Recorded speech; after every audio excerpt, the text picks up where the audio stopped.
স্বামী আমার সপ্তম মাসের গর্ভের সন্তানটাকে নষ্ট করে দিতে চেয়েছিল, কারণ সে স্বপ্নে দেখেছিল আমার প্রসবের দিন এমন এক শিশুর জন্ম হবে যার হাতে থাকবে বিড়ালের মুখের মতো একটি দাগ। অনেক কষ্টে তাকে বুঝিয়েছিলাম ওটা শুধু একটা দুঃস্বপ্ন, কিন্তু সেদিন সন্তান জন্ম নিল। তার প্রথম কান্নার সঙ্গে সঙ্গে এমন এক ভয়ঙ্কর ঘটনা ঘটল যা আমাদের কল্পনারও বাইরে ছিল। 4টা বছর, পুরো 4টা বছর আমি আর আমার স্বামী রাফিন শুধু একটা স্বপ্ন নিয়েই বেঁচেছিলাম, একদিন আমাদেরও একটা সন্তান হবে। এই 4 বছরে কত ডাক্তার, কত পরীক্ষা, কত হাসপাতাল, কত ওষুধ, তার কোনো হিসাব নাই। আত্মীয় স্বজনদের অসংখ্য প্রশ্ন, মানুষের কটু কথা, বুকের ভেতরের অজস্র কান্না, সব কিছু চেপে রেখেই আমরা শুধু আল্লাহর কাছে হাত তুলে দোয়া করেছি। অনেকেই বলেছিল হয়তো আমাদের কপালে সন্তান নেই, কিন্তু আমরা আশা ছাড়িনি। একদিন সেই অসম্ভবটাও সম্ভব হলো।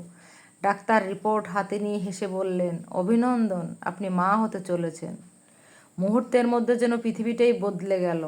রাফিন রিপোর্টটা হাতে নিয়ে কয়েকবার পড়ল, তারপর আমার দিকে তাকিয়ে এমনভাবে কেঁদে ফেলল যেন এতদিনের জমে থাকা সব কষ্ট একসঙ্গে বেরিয়ে এসেছে।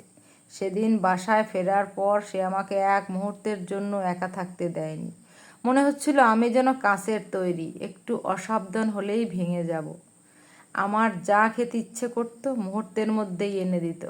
রান্নাঘরে ঢুকতে দিত না, এক গ্লাস পানিও নিজে নিয়ে খেতে দিত না। তার মুখে সবসময় একটাই কথা, এতদিন অপেক্ষা করেছি, এখন আর কোনো ঝুঁকি না। দুই পরিবারের আনন্দ ছিল দেখার মতো, সবাই আমাদের জন্য দোয়া করছিল। সময় ধীরে ধীরে এগিয়ে চলল। প্রথম 3 মাস, তারপর 4 মাস, সব কিছু আল্লাহর রহমতে ভালোই চলছিল। প্রথম মাসে আল্ট্রাসোনোগ্রাফি করে জানতে পারলাম আমাদের ছেলে হবে। সেদিন বাসায় ফিরে আমরা দুজন ঘন্টার পর ঘন্টা বসে শুধু ভবিষ্যতের কথা বলেছিলাম। ছেলের নাম কি হবে, কেমন স্কুলে পড়বে, কাকে বেশি দেখতে হবে, কত শত স্বপ্ন। শেষ পর্যন্ত ঠিক করলাম ছেলের নাম রাখবো আদনান, তার দাদার নামের সঙ্গে মিল রেখে। ছোট্ট একটা ঘরও সাজাতে শুরু করলাম।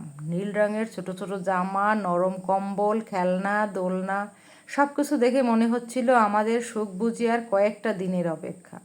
কিন্তু সপ্তম মাসে পা রাখার পর থেকেই সব কিছু বদলে যেতে শুরু করলো।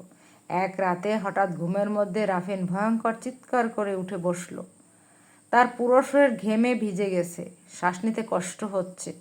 আমি ভয় পেয়ে তাকে জড়িয়ে ধরলাম, কোরআনের আয়াত পরে ফু দিলাম। অনেকক্ষণ পর সে একটু শান্ত হলো। আমি জিজ্ঞেস করলাম কি হয়েছে। সে শুধু বলল কিছু না, খারাপ একটা স্বপ্ন। আমি আর চাপ দিলাম না। কিন্তু পরের রাতেও ঠিক একই ঘটনা ঘটল। তারও পরের রাতে একই ঘটনা। সেদিন ঘুম ভাঙতেই দেখলাম তার মুখ একেবারে ফ্যাকাশে, চোখ দুটো আতঙ্কে কাঁপছে। আমি আর চুপ থাকতে পারলাম না। অনেক অনুরোধ করার পর সে কাঁপা গলায় বলল, 3 রাত ধরে আমি একই স্বপ্ন দেখছি। আমি চুপ করে শুনেছিলাম। সে বলল, স্বপ্নে দেখি তুমি হাসপাতালে সন্তান জন্ম দিচ্ছ। কিছুক্ষণ পর একজন নার্স আমাদের ছেলেকে আমার কোলে দেয়। আমি তাকে কোলে নেওয়ার সঙ্গে সঙ্গে তার ছোট্ট হাতের তালুর দিকে তাকাই। সেখানে একটা কালো দাগ, ঠিক বিড়ালের মুখের মতো।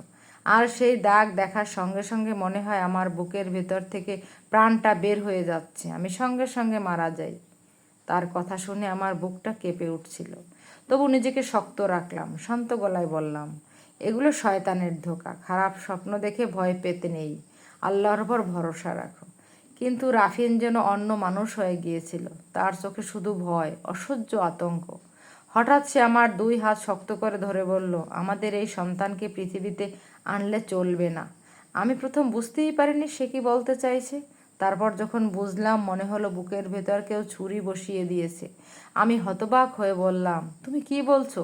সে কাপা গলায় বলল, সন্তানটা নষ্ট করে ফেলতে হবে এখনই। আমার চোখ দিয়ে ঝরঝর করে পানি পড়তে লাগলো। আমি বললাম, 7 মাসের সন্তান, ও তো বেঁচে আছে, ওর প্রাণ আছে। শুধু একটা স্বপ্নের জন্য তুমি নিজের সন্তানকে মেরে ফেলতে চাইছো? রাফিন মাথা নিচু করলো না, বরং আরও দৃঢ় গলায় বলল, ও জন্ম নিলেই আমি মারা যাব, আমি নিশ্চিত। আমি কাঁদতে কাঁদতে বললাম, মৃত্যু জীবন সব আল্লাহর হাতে। একটা স্বপ্নের জন্য এমন পাপের কথা কিভাবে ভাবতে পারলে? সেদিনের পর অনেক দিন আমাদের ঘরে শুধু কান্না আর নীরবতা ছিল। প্রতিদিন আমি তাকে বুঝিয়েছি, আল্লাহর ওপর ভরসা রাখতে বলেছি, অসংখ্যবার দোয়া করেছি। অনেক কষ্টের পর সে আর বিষয়টা নিয়ে জোর করেনি, কিন্তু আমি বুঝতাম সে শান্ত হয়নি, শুধু মুখ বন্ধ করে রেখেছে। বাকি সময়টুকু সে এক অদ্ভুত ভয়ের মধ্যে কাটিয়েছে। আমার বড় হতে থাকা পেটের দিকে তাকিয়ে থাকতো, যেন সেখানে কোনো অজানা বিপদ লুকিয়ে আছে। অবশেষে সেই প্রতীক্ষার দিন এসে গেল। আমাকে হাসপাতালে ভর্তি করা হলো। পরিবারের সবাই বাইরে। রাফিন করিডোরে পায়চারি করছে। তার মুখে কোনো আনন্দ নেই, শুধু উদ্বেগ, শুধু আতঙ্ক।